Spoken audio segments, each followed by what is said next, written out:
네, 어제 더불어민주당의 광주 전남 지역 경선에 이어서 오늘은 전북 지역의 경선이 진행됩니다. 어제 이낙연 후보가 처음으로 이재명 후보의 연승을 저지했는데요. 취재 기자 연결을 해보죠. 백기령 기자. 네, 어제 광주 전남 순회 경선에 이어 오늘은 오후 3시 30분 합동 연설회를 시작으로 전북 경선이 진행됩니다. 호남의 두 번째 표심을 확인하게 되는 것입니다. 어제 경선에서는 이낙연 후보가 이재명 후보의 연승을 저지하고 처음으로 승리를 거뒀습니다. 이낙연 후보는 47.12%를 얻어 이재명 후보를 0.17%포인트로 앞섰습니다. 어제 결과를 두고 양측 캠프 해석은 엇갈렸는데요. 이재명 후보 측은 광주 전남이 이낙연 후보의 안방인데도 격차가 0.17%포인트에 불과했다는 점에 주목했습니다. 그러면서 오늘 전북 지역의 경우 광주 전남과 달리 다시 승기를 가져올 수 있을 것으로 예상하고 있습니다. 이낙연 후보 측은 일단 첫 승에 의미를 부여하고 있습니다. 기대보다는 누적 격차를 좁히지 못했지만 전북에서도 기세를 타 2연승을 기록한다면 결선 투표 가능성을 살릴 수 있을 것이라는 계산입니다. 현재까지 누적 득표율은 이재명 후보가 52.90%로 1위를 유지하고 있고 뒤를 쫓는 이낙연 후보는 34.21%를 기록 중입니다. 두 후보의 누적 득표차는 여전히 11만 표에 달하는데요. 오늘 전북 경선에서 이재명 후보가 과반을 넘기는 승리를 하게 된다면 다시 격차를 벌려 결선 투표 없는 본선 진출에 한 걸음 더 다가서게 될 것이라는 분석입니다. 이낙연 후보가 어제에 이어 2연승을 하게 된다면 앞으로 2차, 3차 슈퍼위크가 남아있는 만큼 마지막 바람몰이를 기대할 수 있을 것으로 보입니다. 오늘 전북 경선 결과는 오후 6시쯤 발표됩니다. 자, 그리고 오늘은 이른바 대장동 의혹과 관련해서 국민의힘 곽상도 의원의 아들이 화천대유로부터 50억 원을 받았다는 새로운 보도가 나와서 논란이 일고 있다고 하죠? 네, 그렇습니다. 화천대유에서 직원으로 일하다 올해 3월 퇴사한 국민의힘 곽상도 의원의 아들이 퇴직금과 위로금, 성과급 등의 명목으로 50억 원을 받은 것으로 확인됐습니다. 곽 의원의 아들 곽모 씨는 조금 전 입장문을 내고 자신은 치밀하게 설계된 오징어 게임 속 말이었을 뿐이라고 말했는데요.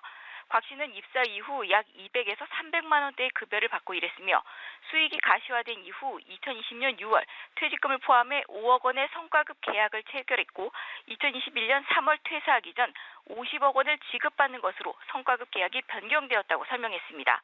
또 원천 징수 후 약 28억 원을 올해 4월 30일경 계좌로 받았다고 설명했습니다. 곽 씨는 성과급, 위로금, 그리고 퇴직금이 과하다고 말씀하시는 분들이 분명히 계실 거라고 생각한다면서도 아버지가 화천대유의 배후에 있고 그로 인한 대가를 받은 것이라는 것은 사실이 아니며 수천억 벌 수 있도록 만들어 놓은 설계의 문제라고 항변했습니다. 이에 이재명 후보는 페이스북에 글을 올려 곽상도 의원이 이제는 자기 아들이 받은 50억은 이재명 설계 때문이라고 한다. 같은 하늘 아래서 숨도 같이 쉬고 싶지 않은 분께 제가 50억을 주었다는 말이냐며 조만간 50억 받은 사람은 내 아들이 아닌 이재명 아들이라 하실 것 같다며 일침했습니다. 이재명 후보 캠프의 대장동 TF 단장인 김병욱 의원은 기자회견을 열어 철저하고 신속한 수사를 요구하고 나섰습니다. 직접 들어보시겠습니다. 국민의힘에게 묻습니다. 곽상도 의원의 아들이 받은 50억 원의 실체는 무엇입니까? 토건 세력이 이재명 후보의 초기 완전 공공개발을 저지한 국민의힘에게 준 대가성 뇌물이 아니고 무엇이겠습니까? 그러면서 특검과 국정조사는 시간만 소요되고 정쟁화될 우려가 크기 때문에 진실규명을 위해서는 현재 수사 중인 수사기관에 맡기는 것이 낫다며 특검 수사에는 선을 그었습니다. 이낙연 후보 역시 페이스북에 글을 올려 화천대유를 중심으로 복마전처럼 얽히고 설킨 비리의 사슬도 명명백백하게 밝히고 정의롭게 처리해야 한다고 말했습니다. 국민의힘 대권 주자들도 일제히 비판의 목소리를 내고 있는데요. 윤석열 후보는 일반 상식에 비춰 대단히 이례적인 만큼 이 문제도 특검 수사를 통해 규명되어야 한다고 말했고 원희룡, 최재형 후보도 당장 특검과 국정조사를 실시하자고 했습니다. 유승민 후보는 보도가 사실이라면 당 지도부는 곽 의원을 출당 제명하라고 요구했습니다.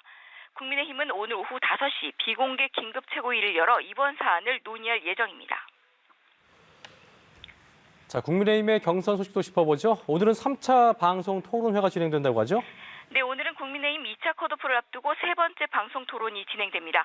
지금까지 진행된 두 차례 토론회에서는 윤석열, 홍준표, 양강 후보를 향한 맹공이 쏟아졌고 여기에서 후보들의 크고 작은 실수들이 나오면서 계속 논란이 됐습니다. 지난 토론회에서는 윤석열 후보의 외교안보 공약 등이 표절 시비에 휘말렸고 이를 유승민 후보가 파고들면서 양 캠프 간 감정 싸움으로 번지기도 했습니다. 또 청약통장 개설 관련해 윤 후보가 집이 없어 만들어보지 못했다는 발언을 해 현실을 모른다는 비난을 받기도 했습니다.